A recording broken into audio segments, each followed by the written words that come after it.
Match d'entrée pour le Maroc. Le Maroc a déjà lancé sa CAN.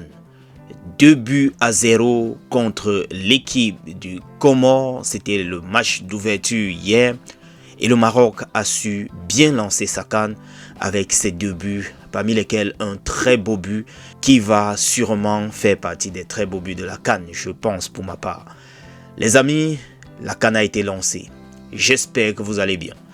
Je vous reviens ce matin, nous allons commencer par le jeune prodige, le jeune de 19 ans de notre tanière. Le plus jeune, je pense bien, Christian Kofan. Il est arrivé déjà dans la tanière, il a pu s'intégrer, les anciens ont pu l'accueillir. Il a d'ailleurs pris part à la première séance d'entraînement, c'était hier. Vous l'avez vu là, il jouait avec ses frères.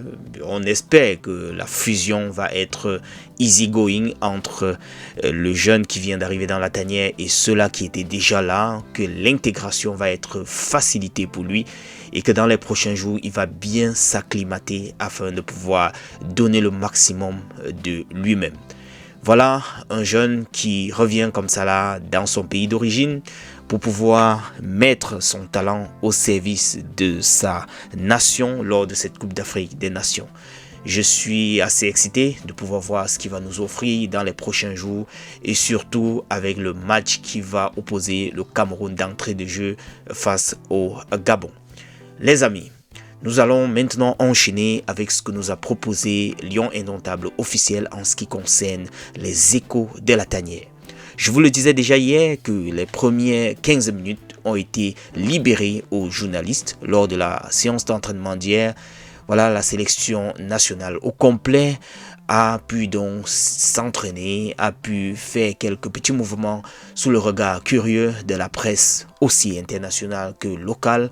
Bref, il y avait une panoplie de presse comme ça là qui était aux abords du stade des Lions Indomptables du côté de Agadir. Question de couvrir cette séance et pouvoir donner un peu de contenu à leurs différents médias. Par la suite, la session s'est poursuivie à l'abri des regards indiscrets, nous apprend Lion Indomptable officiel, pendant plus d'une heure au stade d'Aza, avec une emphase sur le jeu en mouvement dans les phases offensives comme défensives. Pour ce jour, ce 22 décembre 2025, ce lundi, la séance d'entraînement se tiendra à huis clos. Question pour le staff technique de bien peaufiner ses stratégies dans l'optique du début de ce 24 décembre face au Gabon. Le Gabon, la panthère du Gabon, n'est-ce pas? Les Lions Indomptables sont donc attendus sur leur site autour de 18h. Les amis, parlons maintenant du Gabon. Le Gabon a également rompu son contrat avec son équipementier. Et devinez qui? L'équipementier, c'est Puma. Oui, le géant Puma. Nous avons vu des polémiques depuis quelques jours. On nous disait, voilà des beaux maillots, voilà ce qu'on nous offre, voilà l'ANAC, voilà ci, voilà ça, de l'Africa Foot.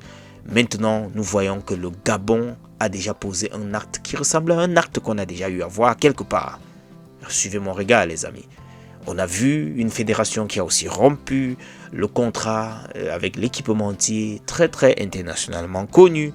Et on a fait beaucoup de bruit, beaucoup d'accusations. On a dit ici, on a dit ça.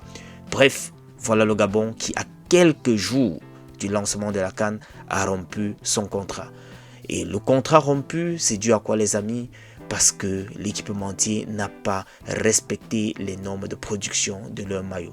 En fait, pour dire simple, on n'a pas respecté le Gabon. Comment comprendre que le Gabon a rompu le contrat avec Puma, que nous connaissons, cette marque allemande, pour aller prendre une marque locale? Question de lui produire des maillots à quelques jours comme ça là de la CAN 2025, avec tout le risque que cela pouvait comporter. Alors, il doit avoir sûrement une bonne raison pour laquelle les Gabonais ont dû réagir comme ça. Et ça ne pouvait être qu'un abus ou bien un manque de respect, comme je viens de vous le dire. La fédération gabonaise a donc rompu le contrat avec ce grand équipementier-là pour non-respect des normes et standards internationaux de fabrication des maillots officiels pour la CAN Maroc. Alors, Maintenant, le Maroc s'engage avec AB Sport, tel que vous pouvez voir ou bien prendre dans ce communiqué que je suis en train de vous faire circuler. Et ceci, c'était avec l'appui de l'État qui a donc déboursé 300 millions de francs comme ça là pour habiller les panthères du Gabon. Alors, c'est un contrat de 6 mois, ce n'est pas un contrat éternel, du moins à long terme, c'est un contrat d'abord de 6 mois. Maybe, si ça se passe bien, ça pourrait sûrement être prolongé. Mais voilà, c'est quelque chose qu'on a souvent eu l'habitude de critiquer de notre côté au Cameroun. Voilà ça qui se passe exactement comme ça du côté du Gabon. Les amis, on va switcher sur le second match du Cameroun. Le second match du Cameroun va opposer la Côte d'Ivoire, la belle famille. Et là, on nous apprend que ça va se jouer à guichet fermé. Oui, vous avez très bien écouté, le match du Cameroun contre la Côte d'Ivoire s'annonce déjà sensationnel. Parce que à quelques jours, je dirais même à environ une semaine de la rencontre, nous voyons déjà des informations telles que guichet fermé, il n'y a plus aucun billet disponible pour le match Cameroun contre la Côte d'Ivoire. Ceci étant, ça montre qu'il y aura assez de mouvements dans les stades, dans les gradins. C'est quand même deux grandes nations en Afrique, deux grandes nations qui se titillent de temps en temps.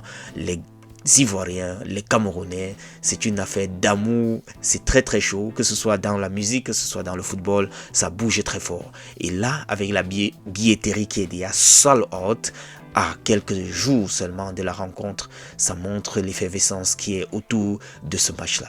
Venez donc voir le Cameroun contre la Côte d'Ivoire, ce sera le 29 décembre 2025. Les amis, voilà ce que je voulais rapidement partager avec vous. On va terminer avec cette annonce également concernant les maillots des Lions indomptables qui sont disponibles désormais du côté de Tsinga. Allez vous en procurer les différents maillots, que ce soit pour les supporters, que ce soit... Bref, n'importe quel kit est disponible de ce côté-là. Allez prendre les maillots, donnez de la force aussi à la FECAFOOT et son équipementier autant pour moi. Je vais vous revenir les amis sûrement au courant de la journée. C'était le premier. Je vous laisse donc avec cette image de Samuel Eto'o qui est également dans la place du côté du Maroc. Ça c'était une image lors du lancement hier de la Coupe d'Afrique des Nations édition 2025. On est ensemble. Ciao.